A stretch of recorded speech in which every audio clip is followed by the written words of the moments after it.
A food allergy diagnosis changes your life. It affects you, your family, your education, your career, your everything. That being said, as with all adversity in life, you have choices on how you can handle it. Some people choose to raise their hands, stand up, and get involved as advocates. They look food allergy right in the face and say, "I've got this." And they focus their energy on empowering others to feel the same way. These food allergy warriors range in age and background, but have one thing in common. They turned their food allergy story into action. Now I'm going to shine a light on them to inspire you to join the fight against food allergies. This is Take Action with Hillary Carter.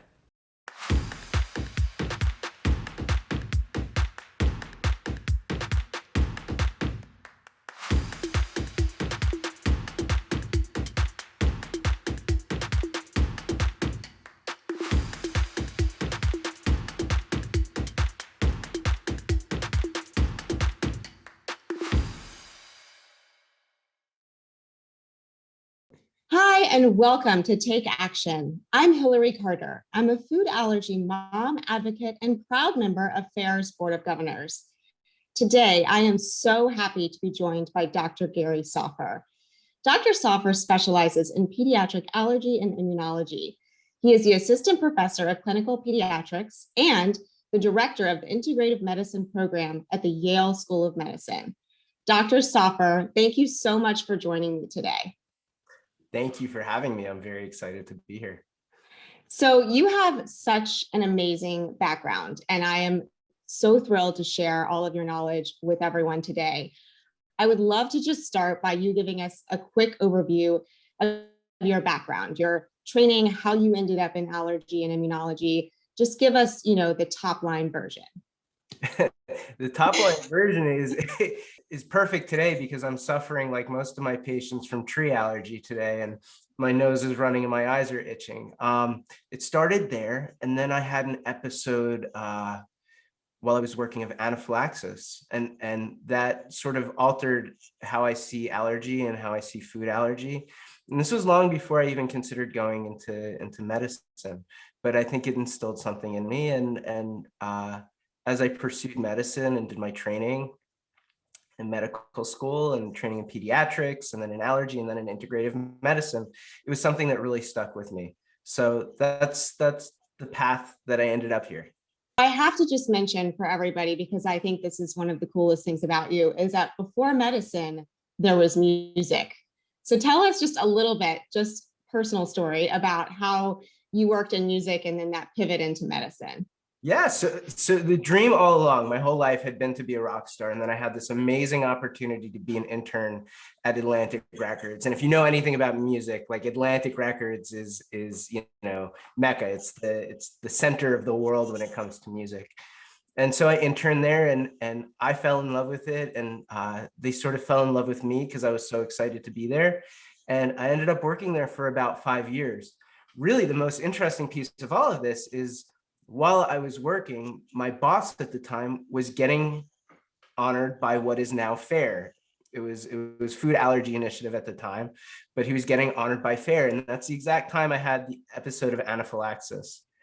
Then, I decided to leave the music business because it just wasn't for me and it wasn't fulfilling my needs and giving me that sense of fulfillment. And so that's really, to make a long story short, that's when I started thinking about medicine and going in that direction.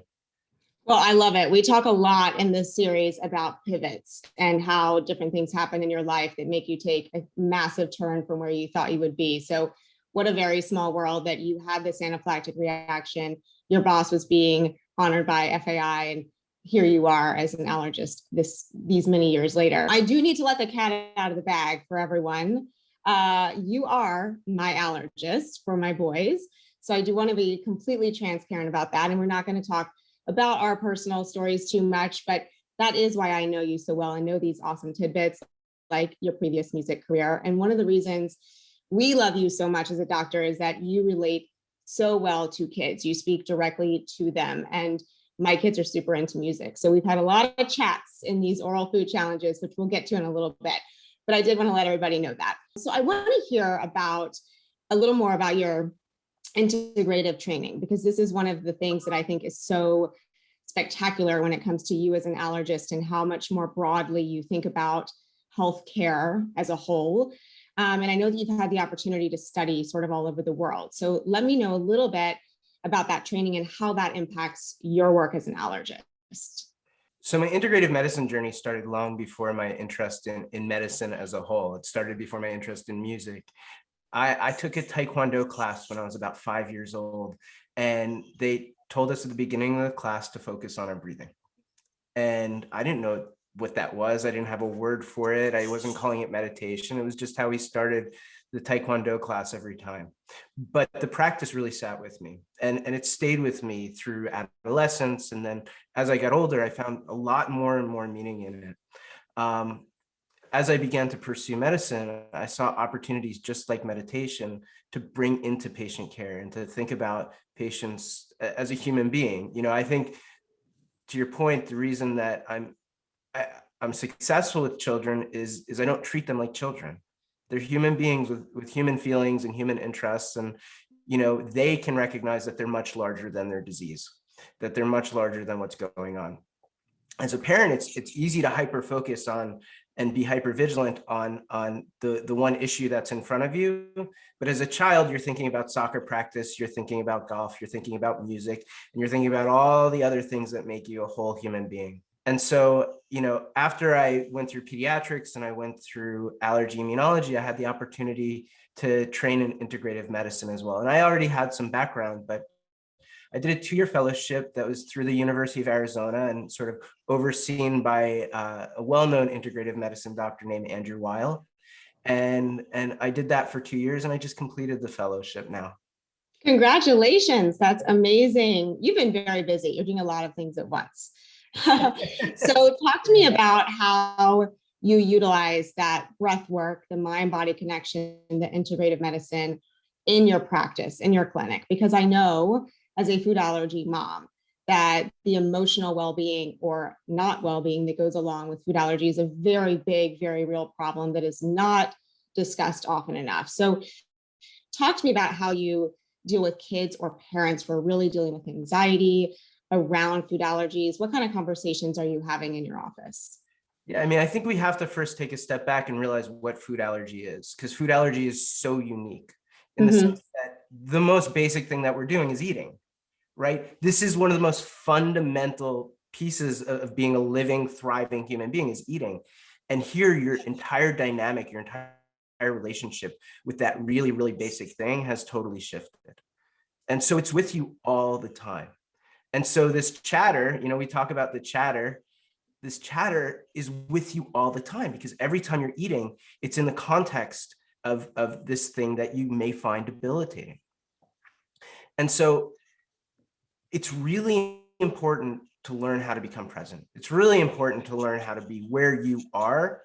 And then it's really important, even beyond that, to understand the context of food allergy and the dangers that are within food allergy. Now, food allergy is dangerous and it's scary. We need to be vigilant. We need to read ingredients. We need to carry our EpiPen, but we also need to put it in context, right? And if you have a food allergy, it is far more risky to your life to get into your car every day, right? But we don't think about driving like that. We're driving this giant vehicle at speeds that human bodies were never meant to go at. That is the greater danger to you, but you're not thinking about it because we take it for granted. So what we do, we put on our seatbelts, we drive safe, but we drive. That's my goal with my patients with food allergies, to sort of give them that same degree of presence where they're driving safe, where they're reading the ingredients, when they're wearing their seatbelts, they're carrying their EpiPen, and then to live their lives accordingly in the same way. I love that so much. And I often say control what you can control, because I like to say that I know that I am a perfectionist, type A control freak. I like to say recovering control freak, but I still feel like that gives me the peace to be able to live life with these food allergies, is control what I can control, which is read the labels, have the epinephrine, have the emergency action plan, have the right doctor, have the right support system, and then go live your life. So That's amazing advice. And I don't think it's given often enough. So I'm so thrilled that you shared that. I'm going to say something a little bit cheesy and cliche, but there's a fine line between something controlling you and you controlling it. Being a control freak is okay because you're taking ownership of it. But if you're letting this thing completely control your life, then you may think you're in control, but you're really completely out of control. Those are some true words right there. It's so true. And I think it's the fine line that, a lot of food allergy parents are constantly walking, because not only do we want to feel at peace with this, but we certainly want to teach our children how to manage this, not only physically with what they eat, but also emotionally. And that's a big job, but the tools are there, and having an allergist who can actually speak to you about that is huge. So we have certainly loved all of our time with you, especially our talks about all of this. Mutual. Now, I do want to talk about, thank you. I do want to talk about probably the most stressful part of food allergy diagnosis, which is the oral food challenge. And anybody who follows along with our journey knows that we've done 13 in total in my boys' lives, most of them with you in the last year. And they've been completely life-changing for us, and I'm beyond grateful. But there's a lot that goes into it. It takes a lot of time. It's not always easy to get an appointment. There's obviously blood work and skin testing that comes first. There's the stress and anxiety, all the things. And as you know, because you and I have been talking about it, FARE just launched the Faith Initiative, where they are really trying to get science behind finding a replacement for the oral food challenge. So there's just a lot to talk about, a lot to unpack here. So I would love to just hear about your perspective, the perspective of the physician. What do you think about when you think about oral food challenges, and how does it feel sort of from your side? I really do attach to my patients. Some people might recommend against that, but I really do see the value in a close and important relationship with my patients. And so I'm carrying a little bit of that burden too. And so I think about it a lot. With everything in medicine, there's a risk and there's a benefit. You need to carry both, and you need to consider both, and you need to think about what's most important. Oftentimes, the most important thing is expanding a child's diet or giving them the opportunity not to have to carry around an EpiPen all the time. And there's a huge, huge benefit in that, just like you spoke to.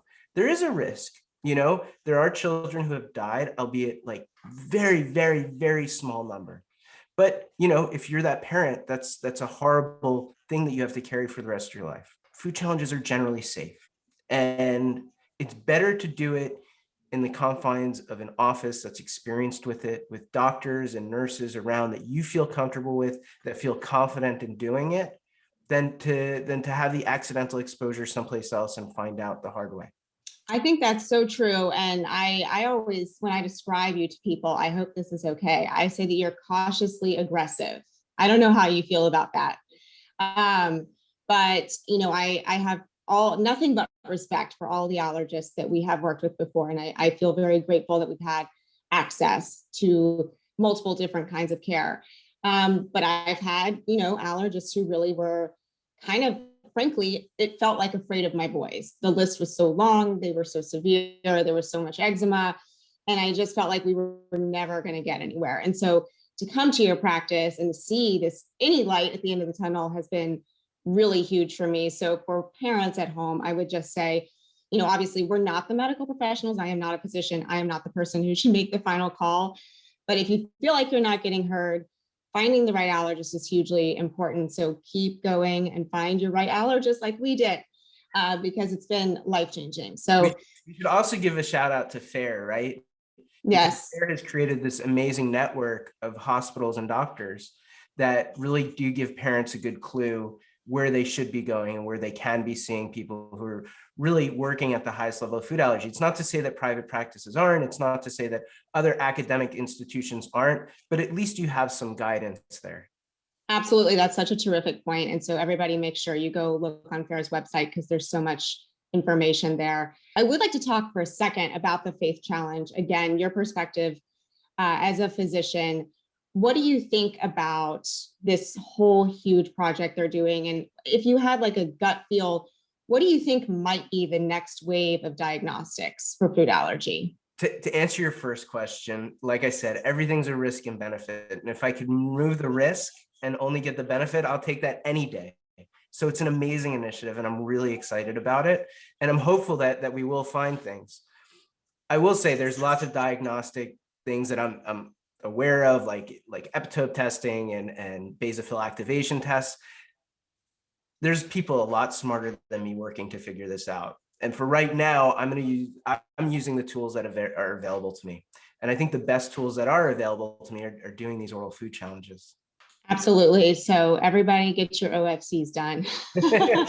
I think there were a lot of people, I know from my social media universe, who really were on pause for the last year. So my hope is that as we are coming out of this pandemic, people will be able to get back into the office and take care of whatever the next steps are for their allergy life. Let's talk a little bit about newly diagnosed, because I do think a lot of people who come to FARE, who come to Living Teal, are probably new to this world and really looking for guidance and, information and trying to find their way.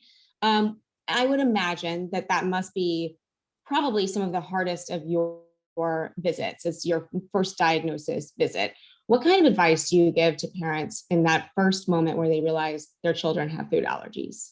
We're really fortunate in the sense that we have a center with a lot of support. And so we have a dietitian, we have a child life specialist, we have social work.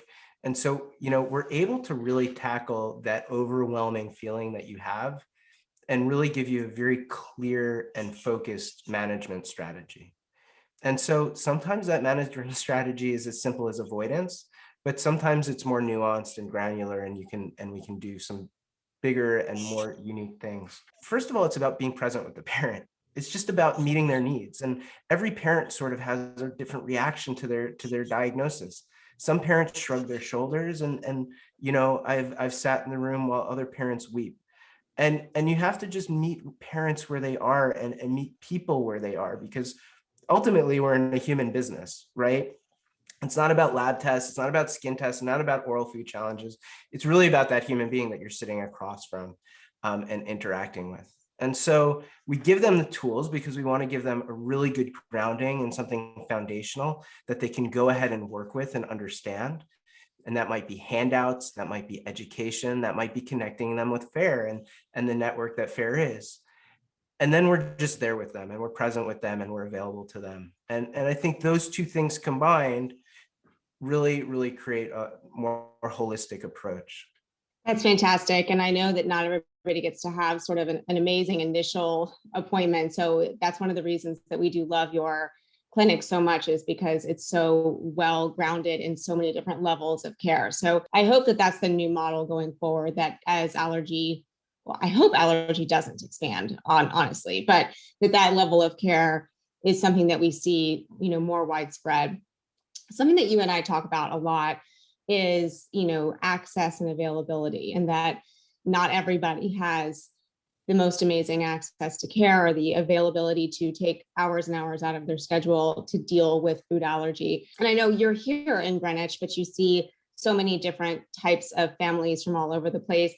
What do you think? What would you say to the families who may not be close to a big city or close to a wonderful hospital?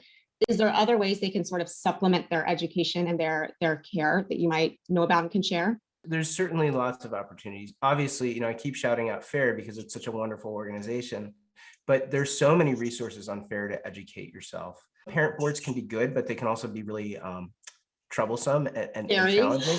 Yeah, and give a lot of misinformation and scare parents quite a bit. But you may be able to get some good information using that. Telehealth has really done wonders and really made access a much smaller hurdle to get past. And so we're going to be working with that and seeing how that helps patients as well. But it is a huge issue. A Black man is 3 times as likely to die from a food allergy. And it's not acceptable. It's just I have not heard that stat, and that is terrifying. That's awful.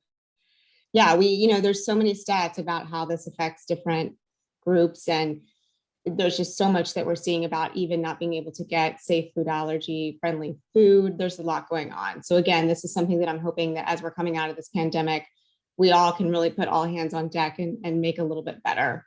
So thank you for your perspective. Food access is such a huge issue. Food insecurity has just grown dramatically since the pandemic. And so just food insecurity alone in this country is an issue. But when you think about it for food allergy patients, I think there's only 2 food pantries in the entire country that are dedicated to food for kids with food allergy. That's not going to work. And as we know, usually when you go, you get, white bread and peanut butter, which is not very high on the list of most food allergy families. That's a whole nother problem. Yeah. So many reasons. So that's a whole different road, but I just know that you and I have talked about that and feel so passionate about it. So I'm excited to see, what we can do about that as a community over the next few years. But I'd love to talk about the future. I'd love to hear what is your hope for the food allergy world? What do you hope happens in the next 5, 10, 15 years? I obviously hope I'm out of a job. That would be my big hope. But more realistically, I think we're moving towards a world of more shared decision making. And we're moving towards a world where we're interacting more with patients and it's less of a top-down approach. And this seems to be the big change in food allergies, talking to families and seeing what their values are and seeing what's important to them and nurturing that relationship and allowing kids to succeed because of it. I think we're also moving towards more food challenges, which is great. And if we do have an answer that prevents us from doing food challenges, then great. But I think people are becoming more comfortable with it. They're making it more accessible and they're making it more available. And to me, that's really, really exciting because the more food allergies that we can rule out, the more foods that we can get in kids' diets, the better it is. We talk about integrative medicine, right? And diet and nutrition is such a big part of integrative medicine. Many of the foods that kids are allergic to, the top 9 are all really healthy, nutritious foods.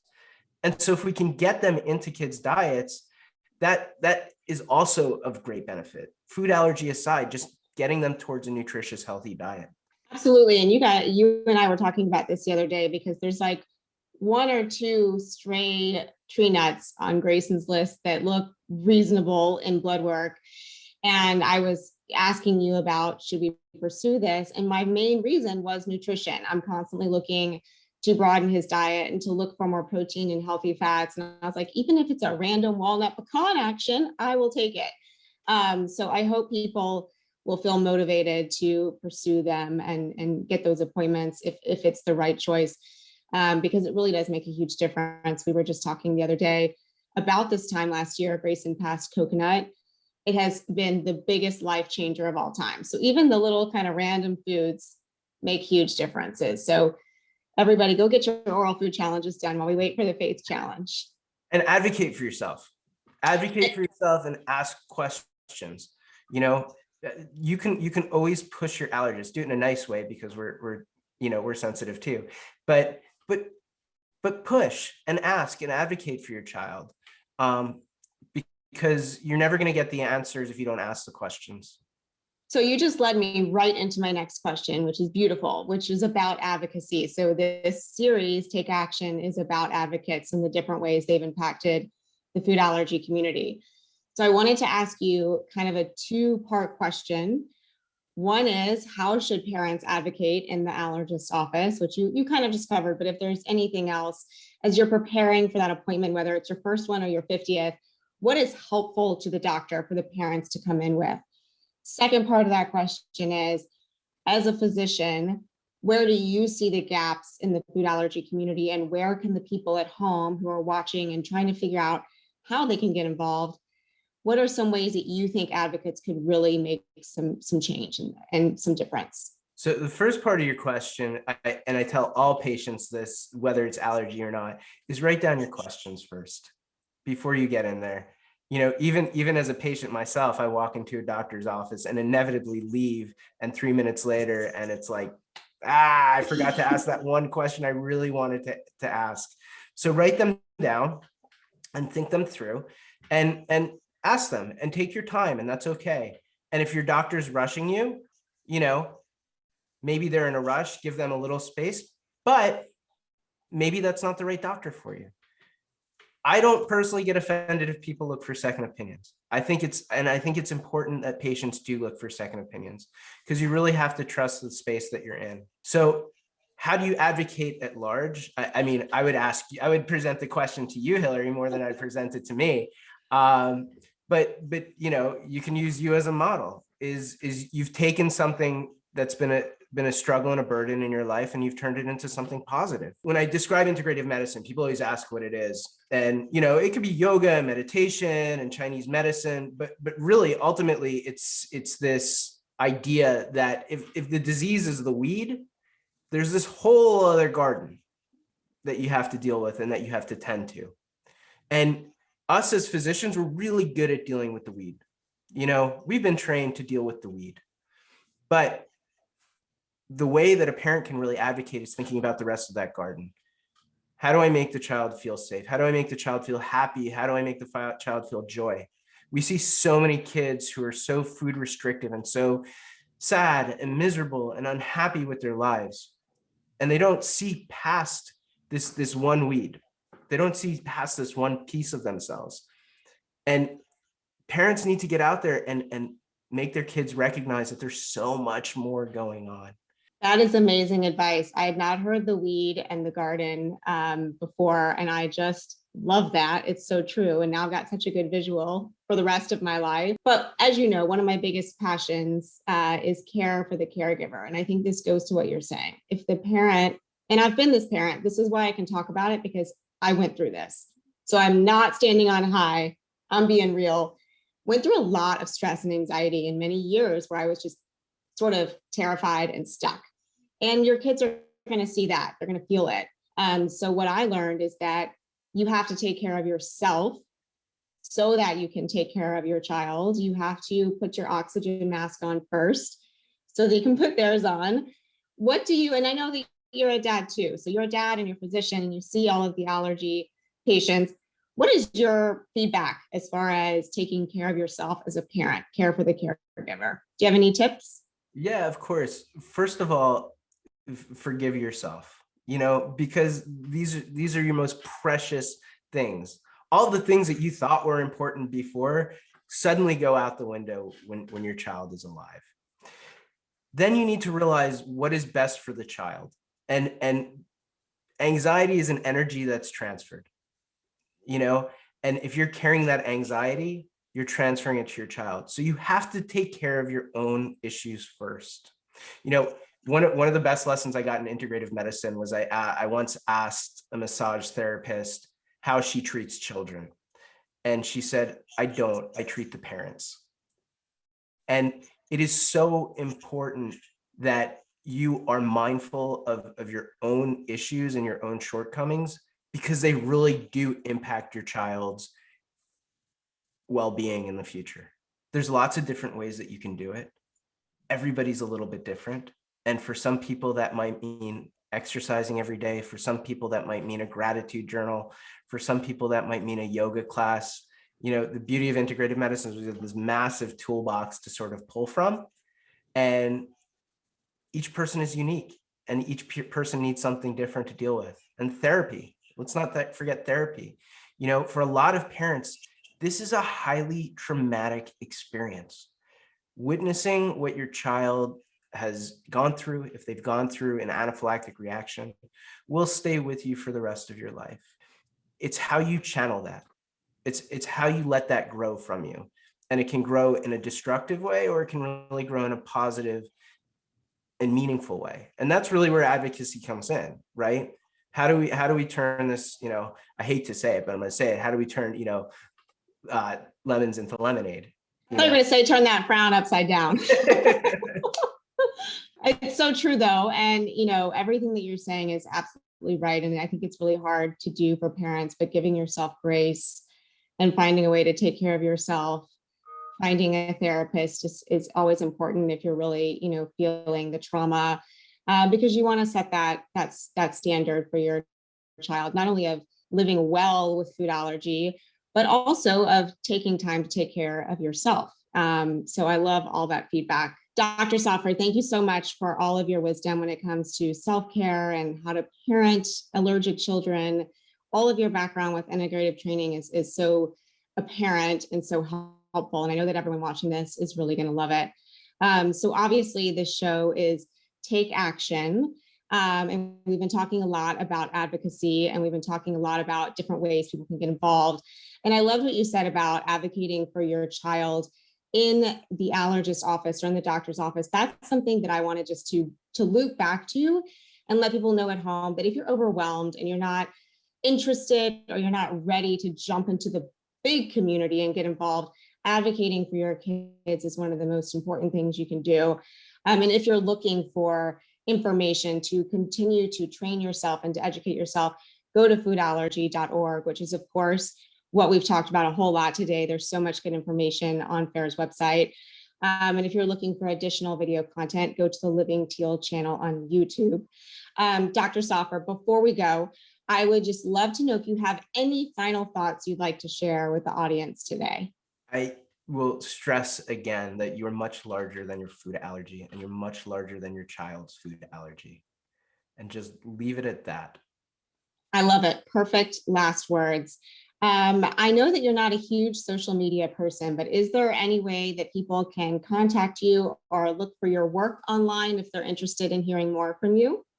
I do have an Instagram account. I think if you search my name, you can find it. I think my mom probably makes up 25% of the followers, but there is a social media account that I update occasionally. Great. And I know that you have done some great other work with interviews and podcasts. So again, if you do the good old Google, I know they can find some more wisdom from you out there.